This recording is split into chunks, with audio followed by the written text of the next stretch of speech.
what was it? Was there a moment that made you really embrace your height? When I knew I wasn't gonna grow no more. When I used to go to the doctor, and my mom used to cry about it, right? Yeah, my mom. I used to ask the doctor how tall I'm gonna be, and she used to have him lie to me and say I was gonna be 6 foot, 6'1". But when I knew I wasn't gonna get any bigger, I just embraced it. I've always been the smallest guy in the court, so when people ask me how do you do it, it's like I've always had to be able to try to figure out a way to play with the tall guys. It's not like one day I was taller than guys and then they just grew bigger than me. I've always been this height, and I just try to embrace it. I just try to do it for the little guys after me, because I know they're watching, and you know, the professional sports don't like the little guys. Sound like a guy that you grew up watching, and many of us grew up watching, idolizing, Allen Iverson. Yes. What did it mean? You loved him and emulated him, but what did it mean to sit down and talk to him this offseason? How much did that mean to you? Where did it take you mentally? Oh, it meant everything. It took me to another place mentally. I mean, I think that's one of the big reasons why I'm having the season I'm having. It was like once he sat down and told me that I was cut from the same cloth as him, I played just like him, and he was a big fan of mine. It's like, I don't really care what anybody else has to say, other than Allen Iverson. Like that was the guy I didn't say you nothing. So if you say something, I'm like, okay, Allen Iverson didn't say that. I'm good with that.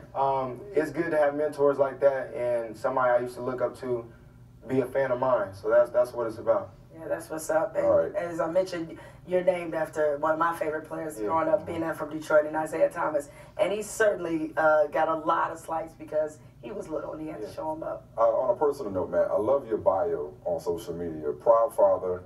If all that I'm remembered for is being a good basketball player, then I've done a bad job with the rest of my life. I guess that's important. And it's bigger than basketball. Spoke to me, yeah. It's bigger than that. It's how you treat people that can't do nothing for you. And I was raised the right way. My parents raised me to understand it's not just about how you put a ball in the hoop. It's how you treat people and how you respect others. So I try.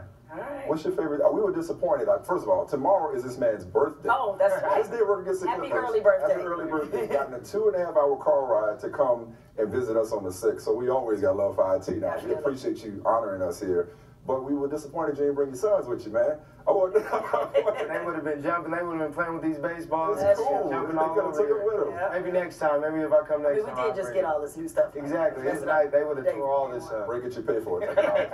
No, but what is it about fatherhood that you enjoy the most? What's your favorite activity with those? You seem like you got a really good relationship with your kids.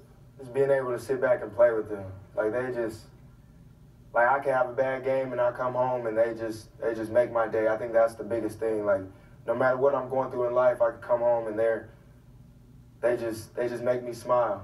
They're the definition of me, and I'm trying to raise them into being the young, respectful young men. So it's great. They're growing up fast. They're active, and I love those two little boys.